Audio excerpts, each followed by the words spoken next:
My dad forgot all my birthdays, but threw giant parties for my stepsister. They destroyed the car I bought with my own money and blamed me. But now, after 5 years of no contact, they're begging me to let my stepsister live rent-free in my apartment. My answer broke them. I'm 21 years old. I study graphic design at university. And like a week ago, my stepsister called me after 5 years of not talking to ask if she could live in my apartment for free. I said no, obviously, and now my whole family is telling me I'm a selfish, heartless person. The thing is, they can't understand, or they don't want to understand, that I don't owe these people anything.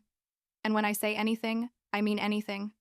Because they basically treated me like garbage for years, and now that they need something from me, it turns out I'm the bad guy. I guess I should start from the beginning. So, all of this makes sense. My parents got divorced when I was like 8 years old, I think. Or maybe 9. I don't remember exactly, but I do remember it was a total mess. They established split custody. So I stayed with my dad during the week and weekends with my mom. At first, it wasn't that bad. Honestly, my dad and I had our routine.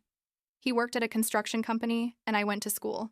We made dinner together on Wednesdays, normal father-daughter stuff, you know. I thought we were going to be okay, just the two of us. But then, literally 3 months after the divorce, my dad met Karen. And when I say met, I mean suddenly one day he came home and told me, "Zoe, I have to introduce you to someone very special," and I thought he meant a new girlfriend or something, which was already weird because they had just gotten divorced. But no, it turns out Karen came as a complete package because she had a daughter my age named Natalie, although everyone called her Nat. My dad introduced me to both of them at the same time, like, "This is Karen and this is Nat. They're going to be part of our family now." And I was like 9 years old and didn't understand what that meant exactly, but I knew I didn't like it at all. They got married super fast, I think like 6 months after meeting, and suddenly my house wasn't my house anymore. It was everyone's house, and all the rules changed. Karen started deciding things about me without asking, like what I could eat or what time I had to go to bed, and Natalie basically did whatever she wanted from day one. The worst part is my dad didn't say anything. He just let Karen take control of everything, and he just nodded and smiled like everything was perfect. The first big moment when I realized things were going to be very different was when I turned 10. Nat had turned 10 like 2 months before, and my dad had thrown her a huge party, like with bounce houses, clowns, a 3-tier cake with her favorite character. They invited her whole class and the neighbors. It was like a Hollywood production or something. I got excited because I thought my birthday was going to be the same. You know, we were sisters now, same age. I assumed they'd treat us equally. Well, no. My birthday came and my dad completely forgot. He didn't even say happy birthday to me in the morning. I waited all day thinking, maybe it was a surprise. But no. He just forgot. When I reminded him at night, like, "Dad, today was my birthday," he just said, "Oh, Zoe, I'm so sorry I was busy at work. I'll make it up to you next week." But he never did. My mom threw me a small celebration that weekend at her house, but it wasn't the same. You know what I mean? It wasn't the same because my own father had forgotten I existed. And that's how the next few years went. Basically a constant pattern of Natalie first, Natalie always, and me in the background or directly invisible. My dad drove Nat to school in the mornings, but I had to take the bus. And when I asked him why, he said it was because Nat had early extracurricular activities, and I didn't. As if that made sense. Natalie got everything she asked for. New clothes every season, the latest iPhone, a new laptop for school, and I had to use hand-me-downs or ask my mom for money to buy what I needed. The worst part is Nat knew she was the favorite and used it against me all the time. Nat stole my stuff. Constantly.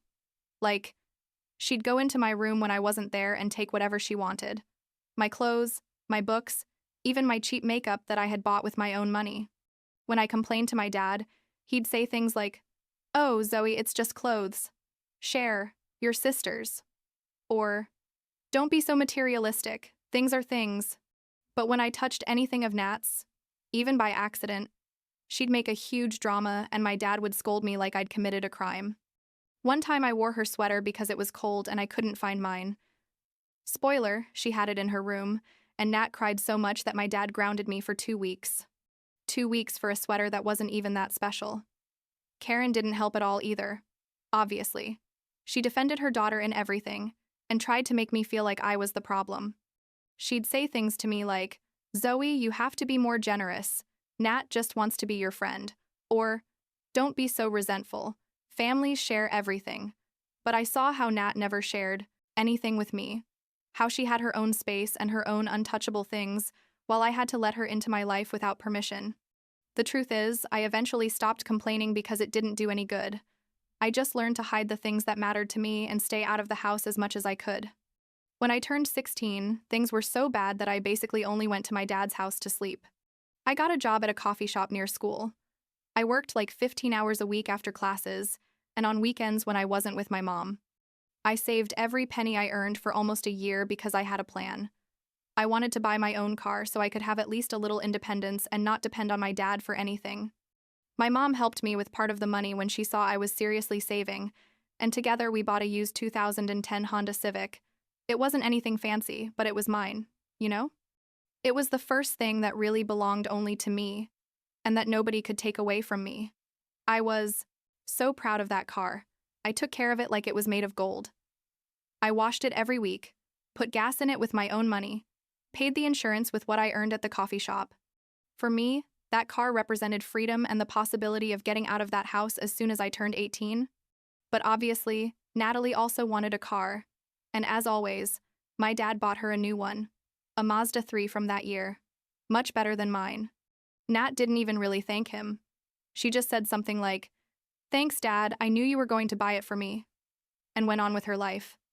The problem came like 6 months later when Nat crashed her car.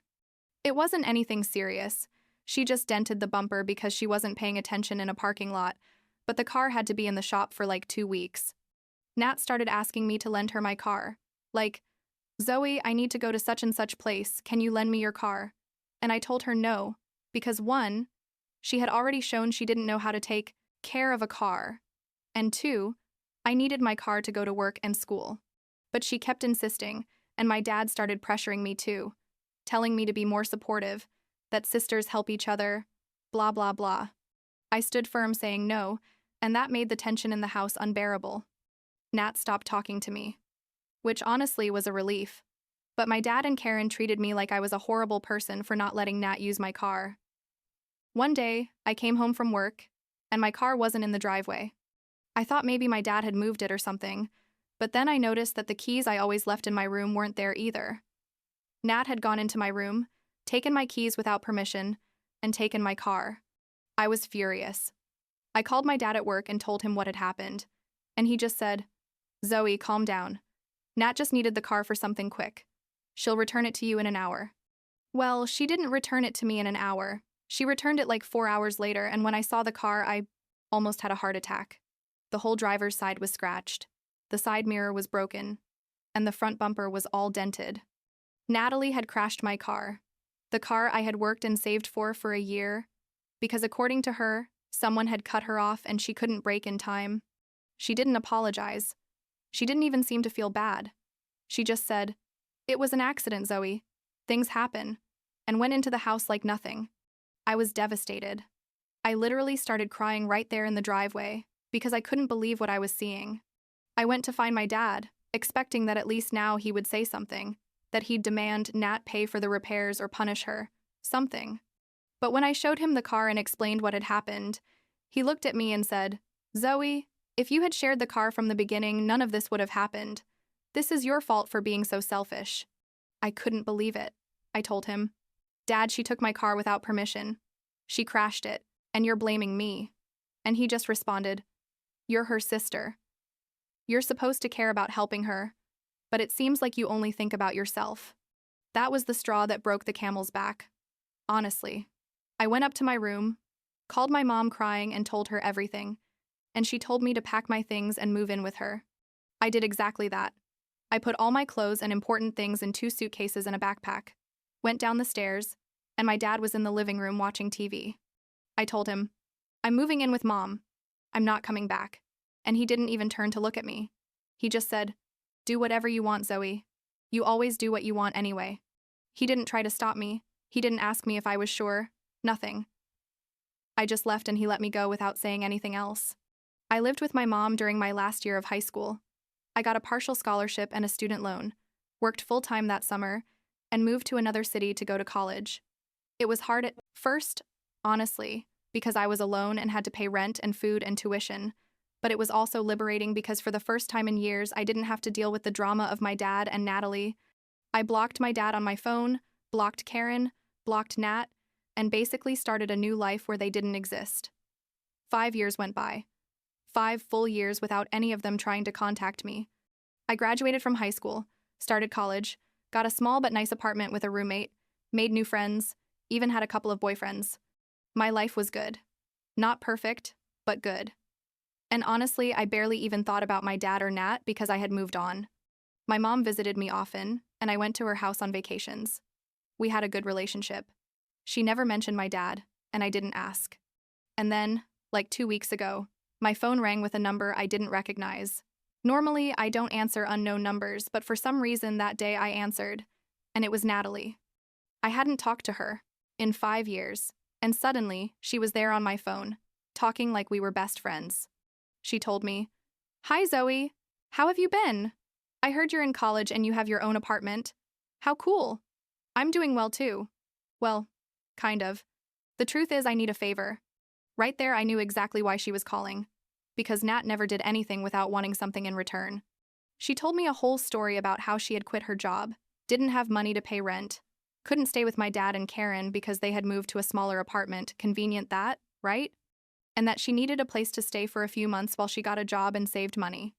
And then came the request. Basically, she asked me to let her live with me for free, without paying rent or utilities or anything, just until she got back on her feet. I stayed quiet for a moment, processing the audacity of this woman. Because 5 years without talking to me, 5 years without a single happy birthday message, or Merry Christmas, or how are you? And now she was asking me to support her in my apartment. I told her, "Nat, honestly, I'm not comfortable with that. I live with a roommate and there's no space. Plus, I can barely handle my own expenses. I can't support another person." She got defensive immediately. She told me, "Zoe, I'm your sister. Family is supposed to help each other. I thought after all this time, you would have matured a little." I almost laughed. Like, the irony of her telling me I needed to mature when she was the one who couldn't keep a job or pay her own rent. I told her, "Nat, we're not really sisters. We never were. You and your mom and my dad made that very clear years ago. So, no, I'm not going to let you live with me." And she got really angry. She yelled at me on the phone, told me I had always been selfish, that I had never wanted to be part of the family, that I was the reason everything had been so difficult, and basically blamed me for everything, as if I had been the problem. All, at that time. I let her talk until she got tired, and then I told her, "Nat, I hope you find a place to stay, but it's not going to be with me. Good luck." And I hung up. I blocked her number immediately because I knew she was going to try to call again. 2 days later, my dad called me. I don't know how he got my new number because I had blocked him from the previous one, but somehow he did. I answered because, I don't know. Part of me was curious what he was going to say after 5 years. He greeted me like nothing, like 5 years without contact hadn't passed, and went straight to the point.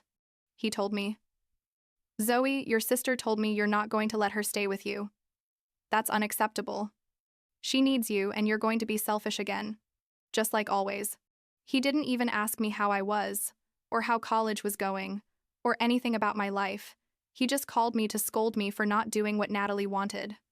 I told him, "Dad, we haven't talked in 5 years. You can't call me now and expect me to do what you want just because Natalie has a problem." And he interrupted me, yelling, "You're her sister. It's your responsibility to help her. Your mom filled your head with selfish ideas, but this is what family does." I was fed up already. Honestly. I told him, "You guys never acted like family to me. You treated me like garbage for years. You forgot my birthdays. You let Nat destroy my car and blamed me. You didn't look for me for 5 years. And now you want me to act like none of that happened because you need something from me? Well, no, Dad. I'm not going to do it. I'm done with this." He was quiet for a second and then said something I didn't expect. He said, "Zoe, if you don't help your sister, don't ever call me again. You're dead to me." I felt like a punch in the stomach, not because I cared about losing the relationship with him, because honestly that relationship was already dead years ago, but because it hurt to realize that he really never cared. I told him, "Okay, Dad, don't worry, I'm not going to call you again." And I hung up. This time I cried. Not because I was sad exactly, but because I think I was releasing everything I had kept in for years, all the rejection and neglect and favoritism. It all came out in that moment. I thought that was going to be the end, that finally everything was over and I could move on with my life. But no, because 3 days ago it was my birthday. I turned 21, and I was celebrating with my friends in my apartment when my phone rang and it was my dad again. I answered without thinking. Still a little drunk, honestly. And he said happy birthday to me. It took me by surprise. Like, I thought we were already done. But apparently he wanted to try one more time. I thanked him and thought maybe it was going to be a normal conversation. Maybe he was just calling to wish me happy birthday without ulterior motives. But obviously not. Because after like 2 minutes of casual chat, he told me, "Zoe, I've been thinking. I think you should reconsider the thing with Natalie. She really needs you, and I know that deep down you want to help her. You just have to let go of the past." I couldn't believe he was telling me this on my birthday, after having said I was dead to him a few days ago. I told him, "Dad, did you call me to wish me happy birthday or to pressure me again about Natalie?"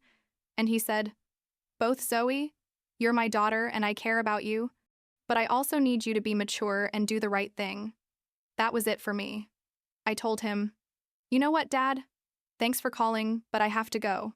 Bye." And I hung up. My friends asked me if I was okay, and I just said, "Yeah, I'm fine. It's just family drama that doesn't matter to me anymore." And we continued with the party. But in my mind, I was thinking that this was never going to end, that my dad and Natalie were always going to expect me to be there for them after treating me like nothing for years. What really surprised me was that yesterday my mom called me. My mom, who was supposedly on my side, who had helped me get out of that house, who had seen everything I went through. She told me she had talked to my dad and that she thought I should reconsider helping Natalie, that 5 years was a long time to hold a grudge, that I was being stubborn and needed to learn to forgive and let people into my life. I couldn't believe what I was hearing. I told her, "Mom, you saw how they treated me. You were the one who got me out of there. How can you ask me to help them now?" And she said, "Zoe, sometimes you have to be the bigger person and help even when we don't feel like the other person deserves it. That's what mature adults do." That conversation hurt more than the previous ones, honestly, because my mom was the only person in my family who I thought understood me. I said some things to her that I probably shouldn't have said, like, "So all this time you've been supporting me just to turn around and side with Dad when he needs something? Thanks, Mom. Now I know. I can't count on you either." And I hung up. She tried to call me back, but I didn't answer. The truth is, I don't want to talk to her until she realizes what she's asking of me. Now I'm here, in my apartment, at 3 in the morning, writing all this because I can't sleep and I don't know what to do. Part of me feels guilty. Like maybe I should be the bigger person and help Natalie despite everything. Because at the end of the day, she's also human and is going through a difficult time. But the other part of me, the bigger part, is furious. Because I know that if I let her stay with me, it's going to be exactly like before. She's going to take advantage. She's not going to pay anything. She's going to invade my space. And in the end, I'm going to be the bad guy if I ask her to leave. I've worked so hard to build this life, to get out from under the shadow of my dad and Natalie, to be independent and have my own space where nobody makes me feel less. I don't want to risk that for people who were never there for me when I needed them. When I was 10 years old and my dad forgot my birthday, where was Natalie to defend me? When she crashed my car and my dad blamed me, where was someone to say that wasn't fair? When I left the house at 17, did anyone try to stop me or ask if I was okay? No, nobody did anything. And now they want me to be the one who gives in and helps. My friends tell me I did the right thing, that I don't owe Natalie or my dad anything, that I should protect my peace of mind. My roommate told me that if Natalie stays here, she's going to move out because she doesn't want to live with drama. I don't want drama either. I just want to finish my degree, get a good job, and live my life without having to deal with the weight of a family that never valued me. I don't think that makes me selfish. I think that makes me someone who finally learned to put herself first after years of being put last. So no, I'm not going to let Natalie live with me. I'm not. I'm going to give in to the pressure from my dad or even my mom. I'm not going to feel guilty for protecting what I've built. And if that means my family cuts me out of their lives definitively, then so be it. Because honestly, I don't have the energy anymore to keep fighting for people who never fought for me. I guess this is my way of closing that chapter once and for all, and moving forward without looking back.